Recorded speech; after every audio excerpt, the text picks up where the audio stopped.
إن الحمد لله نحمده ونستعينه ونستغفره ونعوذ بالله من شرور أنفسنا ومن سيئات أعمالنا من يهده الله فلا مضل له ومن يضلل فلا هادي له وأشهد أن لا إله إلا الله وحده لا شريك له وأشهد أن محمدا عبده ورسوله أما بعد فإن أصدق حديث كلام الله وخير الحدي حدي محمد صلى الله عليه وسلم وشر الأمور محدثاتها وكل محدثة بدعة وكل بدعة ضلالة وكل ضلالة في النار. وبعد, we've been asked to speak basically as our brother Hanif has placed it on the note that he wrote, why are we here? Something explaining the role of the masjid, the goals, the objectives. And I think that the masjid really properly should have defined itself by now. It's been open for a while. But nevertheless, answering his request, I say first and foremost that there are certain requirements that we are to have before we endeavor to do what we're trying to do at Masjid Rahmah or anywhere else on earth. And that is first and foremost al-ikhlas, sincerity. And when he says, why are we here? And why are we here at Masjid Masjid Rahmah? Why are we here at Masjid Rahmah? The Masjid of Mercy, insha'Allah ta'ala. And we had thought of another name, but really this is the name that is required in this place, in this particular place, at this particular time, this matter of mercy, rahmah. Because we find that it's almost non-existent. We find it almost non-existent. Nevertheless, the first and foremost matter that we need, jazakallah khair, is al-ikhlas, sincerity. And this can be achieved in many ways. But one of the important issues to think about regarding ikhlas is that to hide your good deeds like you hide your bad deeds. To conceal your good deeds like you conceal your bad deeds. You know, a person will go through all types of striving to make sure that their bad deeds are concealed. They don't want to talk about it. They don't want even it to be suspected of them. So, to hide the good deeds like that. Because and I've lived in this area before, and there is a issue that often goes around which involves bragging. And which involves that I've done this, and I've read that, and I've studied this, and I memorized that. It is so apparent sometimes that if an individual doesn't involve or indulge in that, that person is considered like he doesn't have anything. Obviously, he doesn't know anything. Obviously, he hasn't studied anything. Why? Because he's not bragging about it. Everybody brags about what they know. Well, this is the opposite of ikhlas. And here, when we talk about Masjid Rahmah, this is something we want to avoid. We want to avoid this issue of bragging and this issue of hubb al-dhuhur, loving to be shown or loving to appear, loving to be known. Yushiru ilayka bil-banan, that you're pointed to. This is not the way of the Salaf. And it is that which, even if you had ikhlas, if the people start to act like this, you may lose your ikhlas, your sincerity. So the first thing is that issue of hiding the good deeds like you hide your bad deeds. Your good deed is for Allah tabaraka wa ta'ala. Leave it between you and Allah subhanahu wa ta'ala. But if someone unaware, unbeknownst to you, finds out about it, then that's another issue.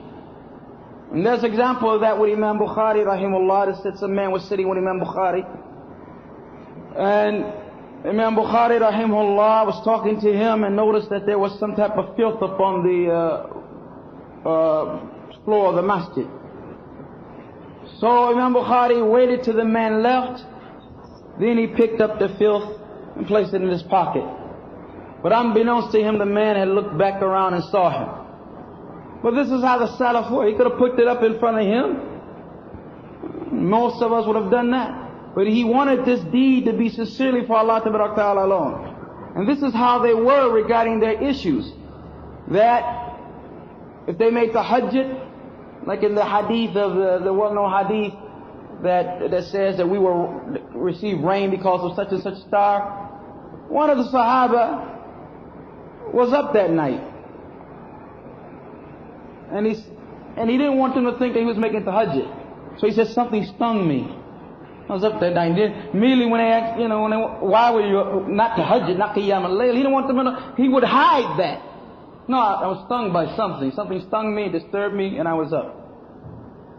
We have to have this quality. We have to have this quality.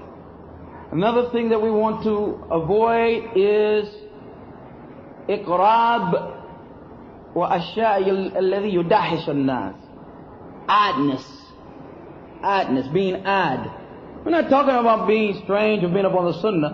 We're talking about being ad, doing something that is not the norm amongst the people. Because this comes into also a desire to what? Be known. Everyone else is doing this and what? He's doing that. And yudahish an-nas, surprise the people, astonishing the people. Why you do? Well, you didn't know this sunnah?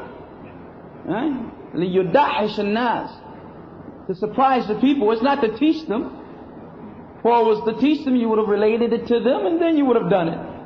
And you want to do something in the middle of everyone that makes everybody look at you, and it's strange and it's odd and it's extraordinary. What happened? What did he do? Like this. We want to avoid this type of matter also. So if we say what is the role here and what is our purpose here? Purpose here is the purpose wherever it is, wherever you may be upon the earth. To worship Allah Ta'ala alone, ascribe nothing to Him. Wherever we may be, it is to worship Allah Ta'ala alone. And the proper manner of doing that is in following Mustafa salawatullahi wa salam alayhi. To be in muwafaqa, in agreement with what Mustafa salawatullahi wa salam alayhi was upon. As the Bedouin Arab said to that tyrant Persian ruler, we came to call the creation from the worship of the creation to the worship of the Lord of the creation. Min ibadat al-khalq, from the worship of creation, illa ibadat rabb al-khalq, to the worship of the Lord of creation. And this is the main purpose, the main purpose. So that we will focus, as we always do, upon Tawheed.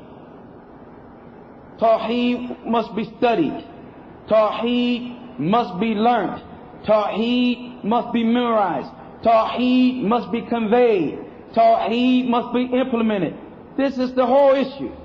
This is going to be the greatest focus, of course, of anybody who is on the da'watus-salafiyyah, the da'watus-athariyah, the da'wah kitab al-sunnah, the da'wah of those upon the way of the salaf.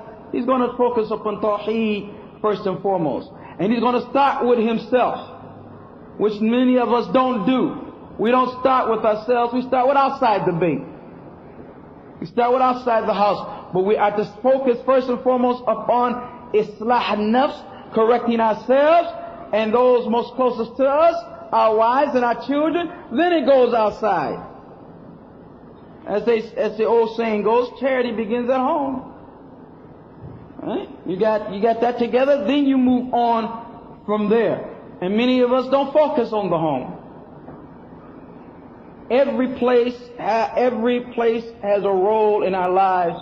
The masjid, the bayt, the madrasa, if we have a proper one, all of them have roles in our lives. And we start with the household and ourselves, and then we branch out from there.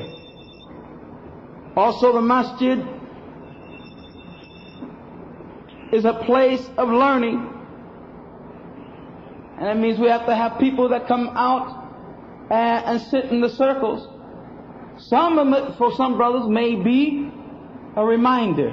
But Allah Ta'ala said, remind them, for reminding benefits a believer. Some of it, as I'm here more, I notice, Some of it for some is the beginning. They never really studied the deen.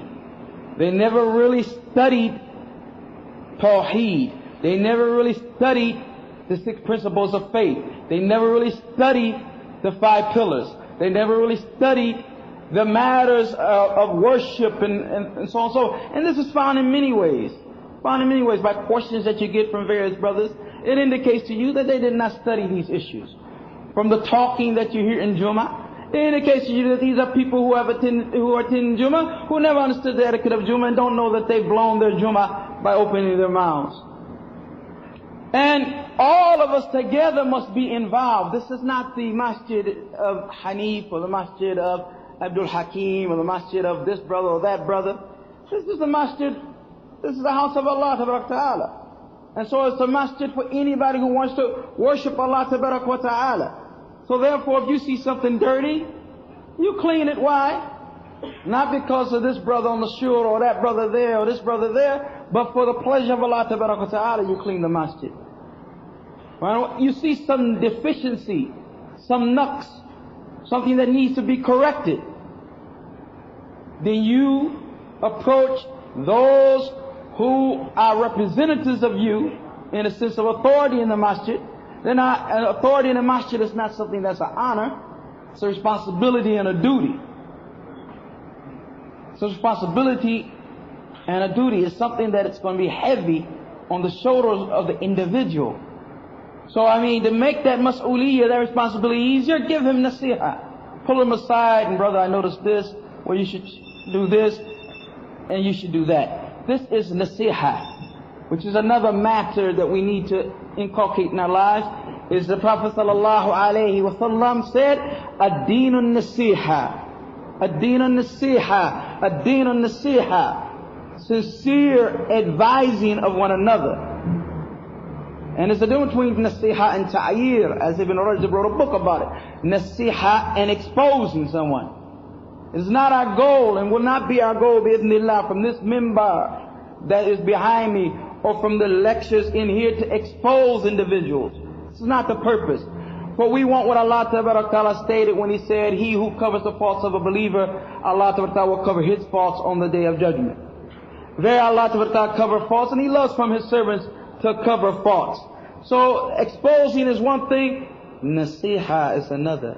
Nasiha is where you pull a brother aside and you have some rahmah and some mercy and some lutf and some gentleness and some concern, and you are telling him, and you have no ulterior motive in your heart, but you are speaking purely for the sake of Allah Ta'ala, hoping that He will accept your advice. And this is where the word nasiha comes from in Arabic.